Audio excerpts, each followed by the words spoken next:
from Augusta. You're watching News 12 at 6 o'clock. Tonight, it is the first of 6 meetings where Richmond County parents can speak out about possible changes involving their child's school. Some schools are closing, others consolidated. Officials will focus on how this could impact students from Garrett Elementary, Lake Forest Hills Elementary, A. Bryan Mary, and Warren Road Elementary. Sydney Hood joining us live from A. Bryan Mary Elementary tonight. So, Sydney, what do parents need to know about all these changes? Well, there's a lot on the table for discussion tonight. The first being, of course, about the possibility of closing Mary Elementary School. Now, it doesn't matter if you have a child at this school or in the Richmond County school system as a whole. These potential changes that we are talking about here could impact you. Change is something we see and something we hear. Every day we are surrounded by change. These changes that they're making, whether they're good, bad, or whatever, they are going to change our city. Nothing is set, but there's a lot on the table. School is literally the hub of the community. Everything in a community, whether you have children or not, it's affected by how much we support the school system. Her son attends Lake Forest Elementary. This 30-page plan would close down A. Bryan Mary Elementary and move those kids to Lake Forest and other surrounding elementary schools. I'm not from here, so I have no ties to these schools. But there are people who are from here who see the value not just as a building or a structure, but they see it as this is a part of my life and my history, and I don't want to see it just close and go away forever. Other schools impacted here include Richmond Hill K-8. It would turn the current site into just a middle school and create a new elementary school. Tutt Middle School would close, and those students would move into a newly built Langford Middle. I'm going in with a clear mind, an open perspective. Now, there's still time to come out here if you haven't been able to already, but if you can't make it, the board is streaming this meeting live. Now, the rest of the meetings all throughout the week will address different schools across the county, but you do have an opportunity to address your child's school at the upcoming Board of Education meeting on March 12th. Okay, big changes, and I know parents will have a lot to say. Judging from the parking lot, there's a big turnout there tonight. Yeah, we'll see how many more even show up past now. But, Sydney, thanks for those updates. And here are those other meetings this week. Tomorrow's meeting is at Spirit Creek Middle. This impacts Diamond Lakes, Goshen, Gracewood, and McBean Elementary Schools, and Hepzibah, Pine Hill, and Spirit Creek Middle Schools. Wednesday's meeting is at Tutt Middle. That impacts students there, and Langford Middle. All of these meetings start at 6, and the code on your screen takes you to our website with the full breakdown of the plan. There is much more news and sports ahead, but right now a live look outside. Riverwatch tonight. The forecast and those rainfall chances coming up in about 10 minutes. Thank you, Mikhail. We're getting some new details tonight from investigators about what they believe could be the timeline of events that led up to the death of Damon Parrish. Caleb White is behind bars now in Richmond County. He's charged with murder. He was arrested in North Augusta last week after Damon's disappearance in January. His body found in Aiken County in February. Hallie Turner live in the newsroom for us. So what do warrants say about the relationship between these two? Yeah, these warrants show Caleb White and Damon Parrish were communicating through an app called Text Free and had agreed to meet up romantically. But somewhere between the meetup on January 9th to when investigators processed Damon's car on January 11th, they believe things took a turn. Damon Parrish was last seen on January 9th. He was reported missing by his mother on January 10th. Documents showed Damon's mother told police she used Find My iPhone and tracked her son's iPhone to an Augusta University parking lot at 2:56 in the afternoon on January 9th. Warrants showed this is the same parking lot that backs up to Caleb White's home address and where investigators found Damon Parrish's car. But Damon wasn't in the car. The only thing inside, police say, were large amounts of blood covering the floorboard and a black comforter covered in blood, as well as a bullet hole in the rear driver's seat. Footage from Antage Baptist Church shows White driving Damon's white Kia Optima on multiple occasions from the 9th to the 10th. The warrants don't mention if they believe Damon was inside at the time. They also say Damon's Apple Pay account was used multiple times in South Carolina. The last time Damon's car was seen coming into the parking lot next to Caleb White's home was at 1:09 on the 9th. Now, on the 10th, a tipster says that Caleb came to his home in Columbia, South Carolina. The tipster told police Caleb told him he had previously been in Savannah, Georgia. When Caleb came back to his home, he then smashed an iPhone and was acting strange. Warrants say on the 11th, the tipster told police that he found out about Damon's case, but when he asked Caleb, he wouldn't answer any of his questions and he left. So the tipster did give the police some security camera footage which showed Caleb in the same clothing he had on in previous footage. Hallie Turner in our newsroom, and reports say police believe Caleb White killed Damon by shooting him with a handgun January the 9th. He is now in the Webster Detention Center. Richmond County deputies are on the lookout for a murder suspect who may be armed and dangerous. 32-year-old Robert Ward is wanted in connection to the deadly shooting on Washington Road that killed 38-year-old John Loudon Jr. just 5 days ago. Deputies say Ward is homeless, but is known to hang around some of the hotels on Washington Road. If you know anything, call deputies. Big changes for Barnwell County. Thorn Ambulance Service says they are ending their contract with the county at the end of May. The county administrator tells us Thorn failed to meet some of their contracted duties. They say Thorn must provide at least 4 ambulances 7 days a week with 2 spares. Barnwell County Council is meeting tonight, and we'll keep you updated as we learn more. Neon blue graffiti still leaving its mark here on the 5th Street pedestrian bridge, but help is on the way. Last week, during a routine inspection, city engineers ran across this vandalism. Crews started cleaning up on Thursday, and as Craig Allison shows us, they're starting to see some progress. Less than 2 years old, it's the newest spot for those young and lively to roll through and take in the Garden City's stellar views. Today is beautiful. I wasn't expecting the sun to come out today, but thank the Lord it came out. Don Bryant takes his walks from his condo nearby to here whenever he can. It's the newest attraction in this historic town, but in his 30 years living here, he's not surprised by vandalism around here. Yeah, that bothers me, yeah, because, you know, anytime anybody vandalizes anything, and it's just awful. And they do the same thing on the Riverwalks down here, and I hate to see it. Unlike the Riverwalk, however, Parks and Rec isn't handling the cleanup. Engineering is designated to power wash away the mess, but they don't have the money set aside for incidents like this. These repairs are coming right out of their operational budget. There are 4 security cameras lining the walk and a half-open gate. But Commissioner Jordan Johnson says while it's early, conversations are already taking place for better security. I don't like it. If there's something I could do about it, I would, but I can't do nothing about it. Augusta's a wonderful place to live. In Augusta, Craig Allison, on your side.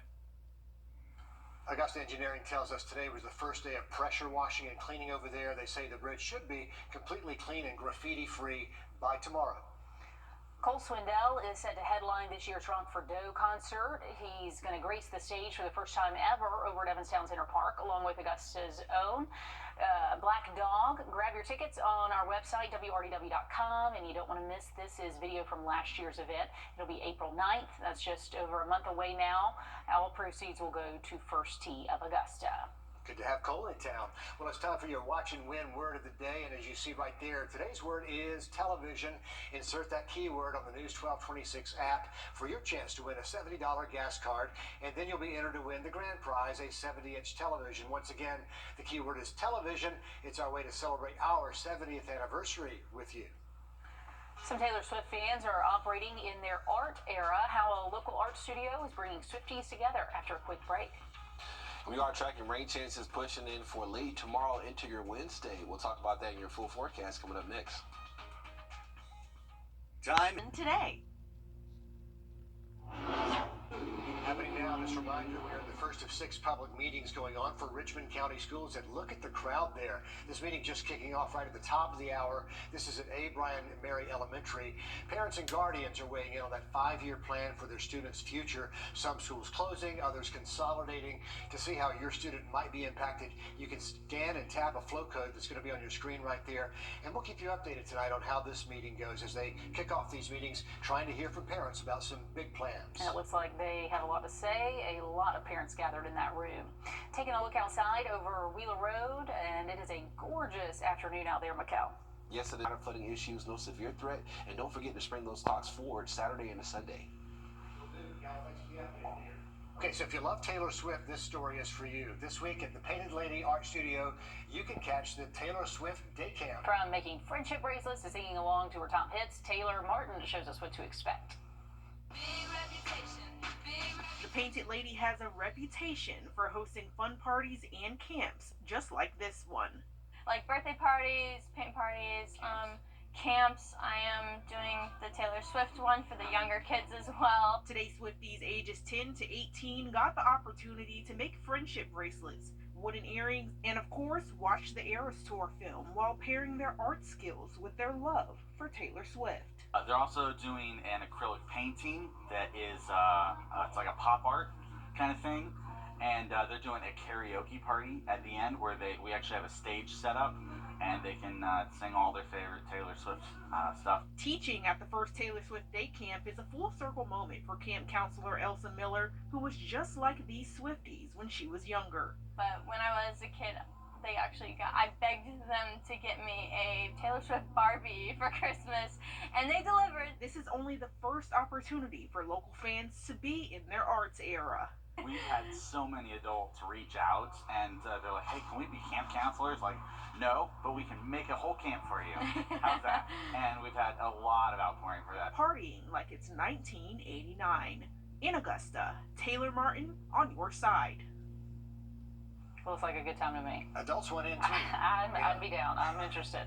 And if you're interested in the camp for adult Swifties, they do say keep an eye on the Painted Ladies Facebook page. Looks like a good time. Great time over there. Good idea, too.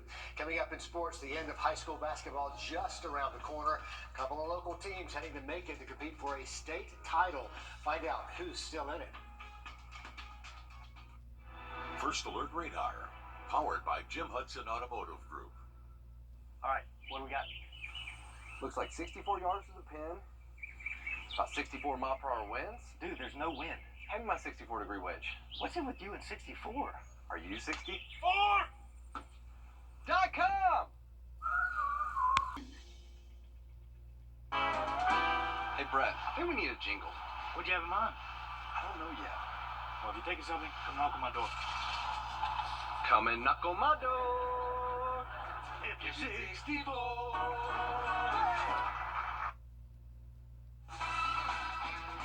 On your sideline. I can't believe that we are already at the end of the season. I had so many people at the beginning of the season tell me just watch and see. Josie and Westside will be competing for state. And if you said that, go ahead and pick up your lottery ticket because you're right. Westside defeated Columbia Saturday 70-59 in the 2A state Final Four. This is the third time that the Patriots have faced Columbia in the state tournament. They beat them last year to work their way into the state championship game. The year before that in 21-22, they beat the Eagles in the second round. Westside will now go for a three-peat, which hasn't been done since Columbia went straight in 2010, 2011, and 2012. They'll now face Toombs County Thursday. Josie girls will meet them there. They found a way to break even coming out of halftime against Central. The Lady Eagles beat Central 45-38 in the state semis. It's Josie's second trip to the state floor since 2021. They've only had 3 losses this year. The squad will face Mount Perrin Christian in the 2A state game come Thursday. The Pacers have won the Peach Belt regular season title and now earn a spot as the #1 seed heading into the PBC tournament.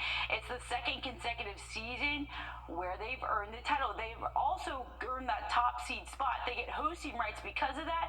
The Pacers will host Georgia College on Wednesday. Augusta, the 5th seed, will play Flagler. All right, just in case you missed it, Caitlin Clark is now the all-time leading scorer in All-A NCAA Division I basketball.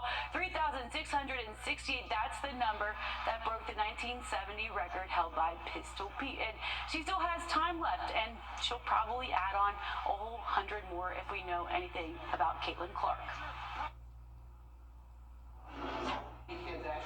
Happening right now, we want to take you back live. This is the first of 6 public meetings for Richmond County Schools happening right now. This is at A. Bryan Mary Elementary. Just kicked off at the top of the hour. Parents and guardians weighing in on that 5-year plan for their students' future, where some schools will likely be closing, others will consolidate.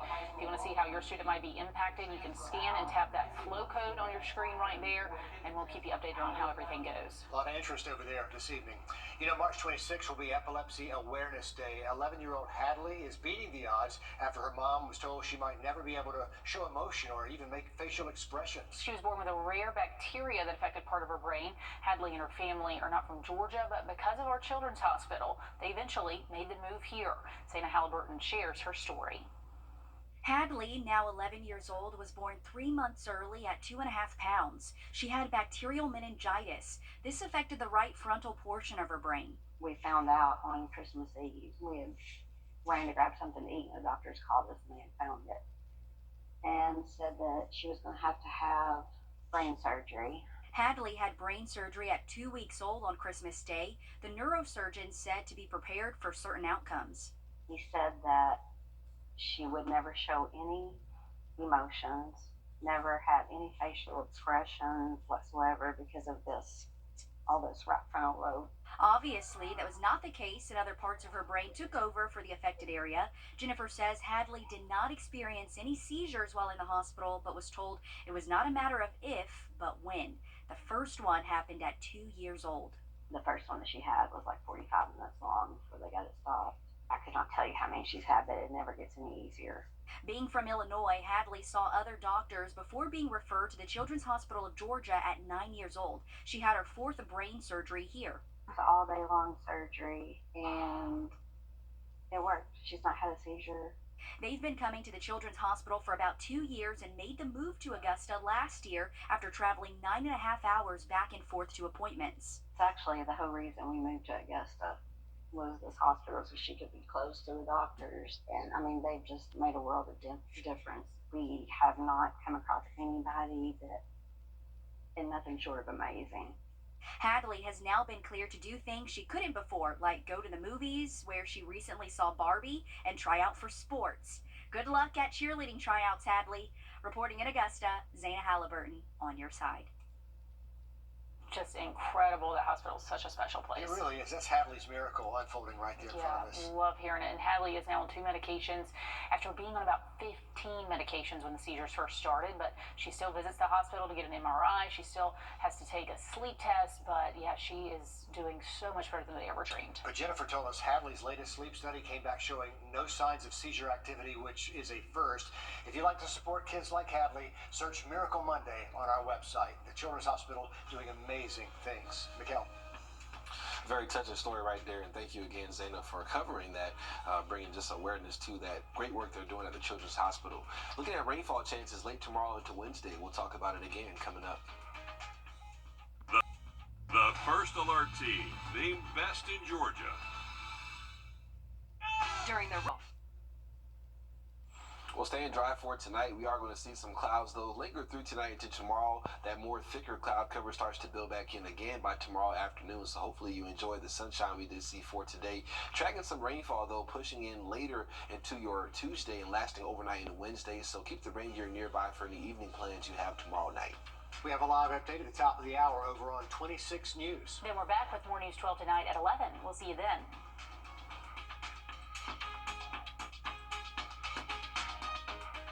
At the CBS TV News, we focus on solutions, finding solutions to help people understand what are the right choices to make for you and your family.